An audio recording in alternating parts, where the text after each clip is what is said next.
Yo, hello guys, jumpa lagi sama gue di channel ZPX Gaming 34. Di video kali ini saya akan share lagi sebuah custom ROM untuk Redmi Note 9 Merlin coy.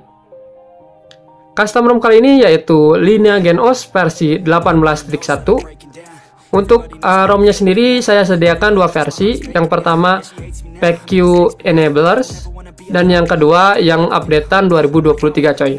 Kalau ditanya ringan atau enggaknya, saya rekomendasikan kalian pakai yang PQ Enablers ya. Untuk yang sudah request ROM ini, saya ucapkan terima kasih. Untuk komentarnya bisa kalian lihat di layar ya. Jikalau kalian menemukan ROM yang paling rekomen menurut kalian, silahkan komentar coy. Ataupun hubungin saya di Telegram dan WhatsApp ya. Nanti saya akan coba ROM-nya, kalau misalkan benar-benar bagus saya akan upload coy. Dan untuk kekurangan ROM-nya saya sediakan di deskripsi video, ataupun kalian dengar dan simak videonya sampai selesai coy. Langsung aja saya perlihatkan tampilan lock screen-nya. Nah, untuk tampilan lock screen-nya seperti ini coy. Di tengahnya ada jam ya. Untuk font-nya sendiri di sini nggak bisa kita ubah karena emang nggak ada settingannya. Di bagian atas ada icon gembok ya atau kunci. Di pojok bawahnya di sini kita tidak bisa menambahkan icon coy, karena nggak ada settingannya. Terus untuk nama bisa ditambahkan, cuman saya belum tambahkan gitu ya. Dan kalau misalkan kita menyetel musik, nanti akan muncul visual musik coy. Nah, untuk tampilan home screen-nya seperti ini ya. Sini udah saya setting tapi nggak terlalu banyak. Langsung kita ke keys-nya atau quick setting. Nah, tampilan quick setting-nya seperti ini coy.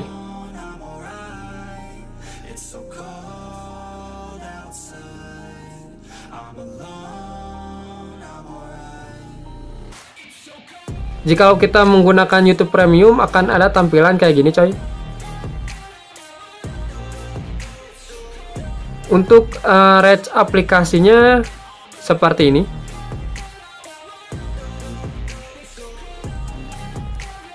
Jikalau kita tekan si ikonnya, dia akan muncul format bebas dan layar terpisah. Kalau layar terpisah dia normal.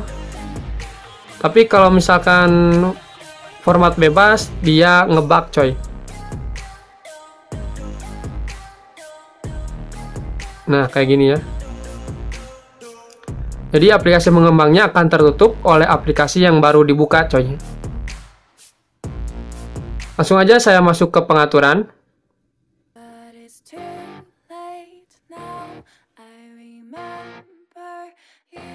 Dan untuk versi Linea Gen-OS-nya di sini tidak diketahui coy. Bahkan pembandingnya sendiri di sini nggak tertulis gitu ya. Untuk kernelnya di sini saya udah ganti coy. Update-nya di sini dia tertulis di 2022 coy. Januari 2022. Tandanya ini ROM udah lama banget.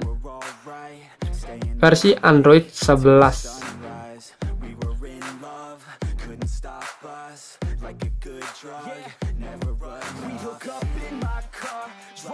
Kita masuk ke sistem. Nah, di sistem cuman ada settingan status bar ya. Di status bar ada lintas jaringan atau kecepatan jaringannya. Terus untuk posisi jam bisa kita ubah di kanan atau kiri. Bisa juga kita tampilkan detik. Untuk gaya baterai cuman ada 3 pilihan.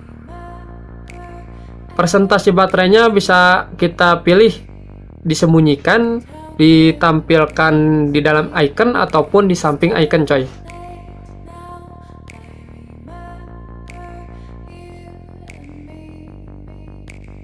Dan untuk settingan lainnya tentang kecerahan coy. Kita masuk ke gestur. Di gestur cuman ada settingan buka kamera cepat, navigasi, cegah berdering, dan menu daya. Kalau menu daya saya rekomendasikan kalian nyalakan mulai ulang lanjutan coy. Biar kalian masuk ke recovery nggak perlu menekan tombol volume atas dan tombol power.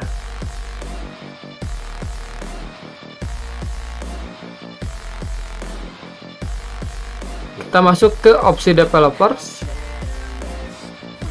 Nah, di sini dia terbaca penggunanya 2,7 GB dan kosongnya perkiraan di 1,2 GB. Ini hasil dari pengujian selama 3 jam.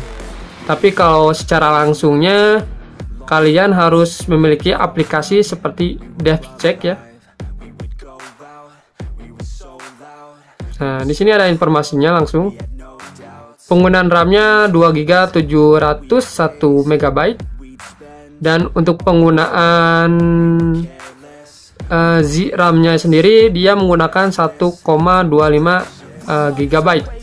RAM-nya di sini dia terbaca 3 GB lebih, coy.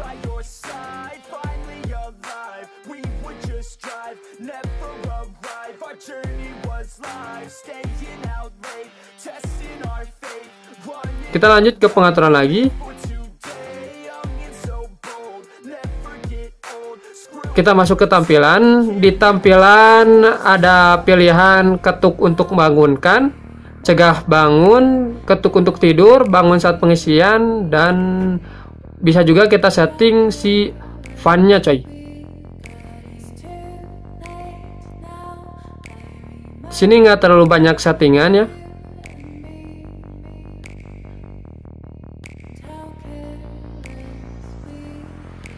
Selanjutnya untuk keamanan nih. Untuk keamanannya sendiri, di sini dia hanya tersedia kunci layar dan sidik jari. Jadi untuk face unlock dia nggak ada, coy. Untuk penggunaan baterai dia irit ya. Apalagi Android 11 itu kalau misalkan kita simpan, baterainya nggak akan berkurang walaupun data salurernya nyala.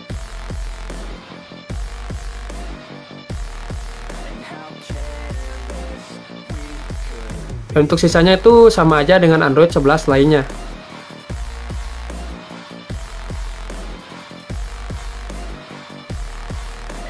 Dan untuk Play Integrity-nya dia hanya centang hijau satu, coy. Paling atas saja.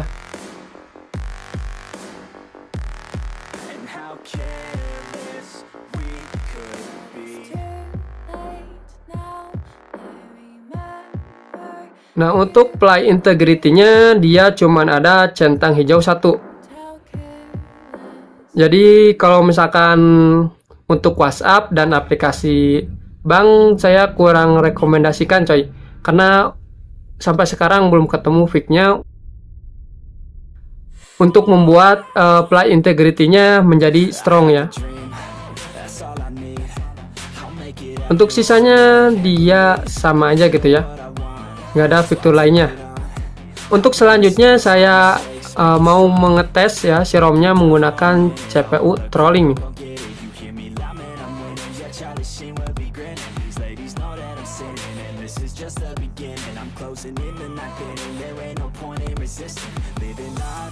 Nah, untuk hasil dari performance custom ROM-nya, coy, maksimalnya di 160.000, rata-ratanya di 155.000, dan untuk minimalnya di 146.000, coy.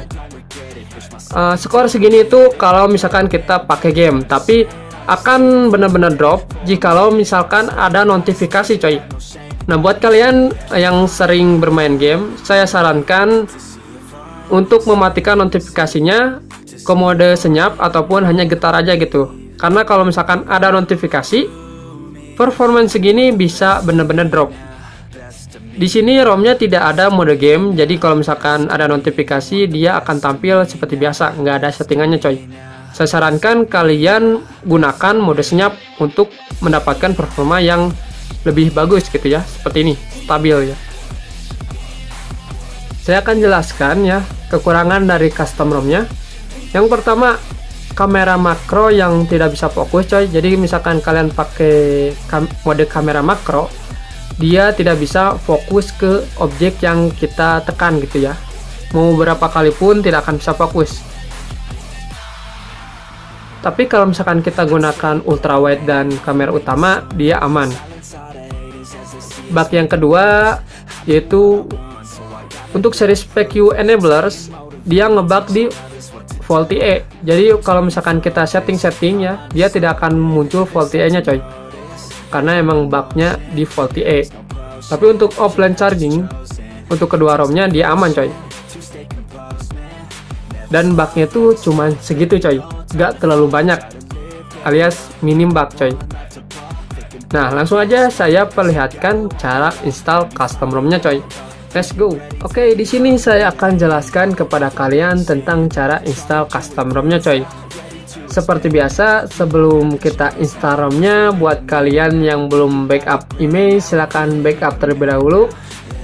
Untuk file-file yang akan kita install, jangan lupa kalian pindahkan ke kartu SD card ataupun ke flash disk coy, karena internalnya nggak akan terbaca di loss recovery.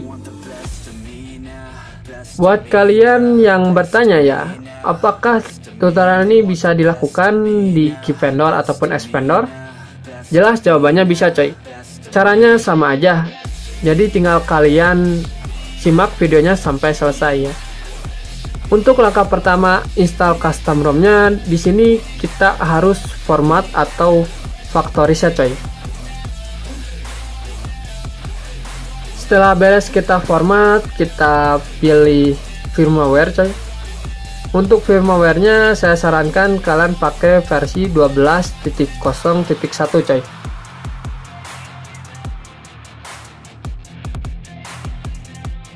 Setelah beres, kita ganti recovery-nya ke TWRP.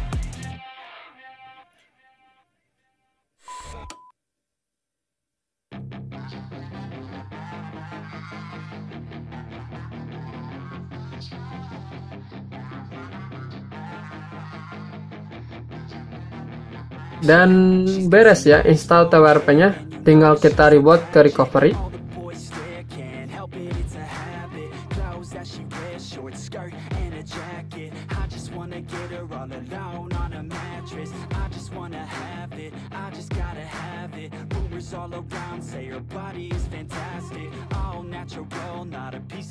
Setelah masuk ke tampilan TWRP-nya, kita install ya si ROM-nya.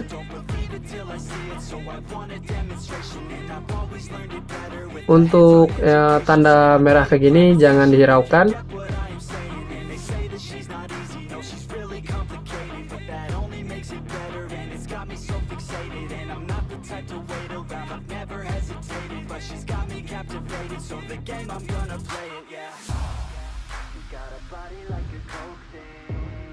Nah, setelah beres kita install GAF-nya coy.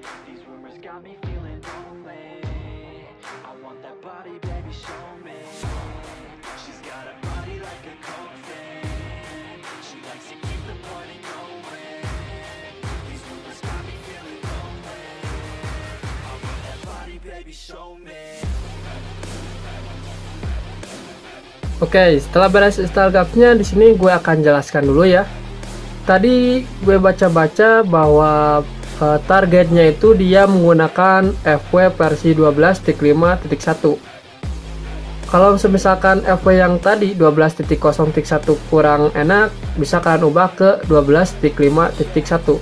Atau bisa kalian baca ya di deskripsi target yang saya rekomendasikan yang mana, karena nanti saya akan coba-coba untuk menggunakan FW 12.5.1 coy. Kalau misalkan muncul tanda merah kayak gini, jangan terlalu dihiraukan coy, karena itu nggak terlalu berpengaruh. Oke, setelah beres kita lakukan format data ulang ya.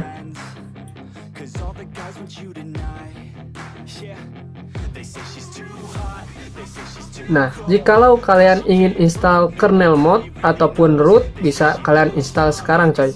Tapi di sini saya nggak akan install, langsung aja saya reboot sistem.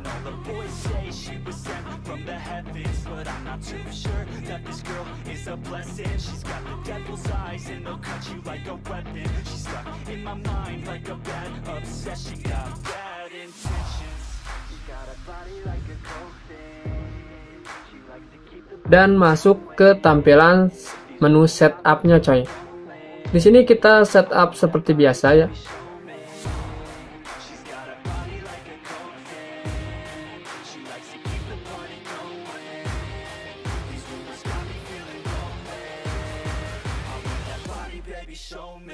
Nah, di sini udah masuk ke tampilan home screen-nya, coy.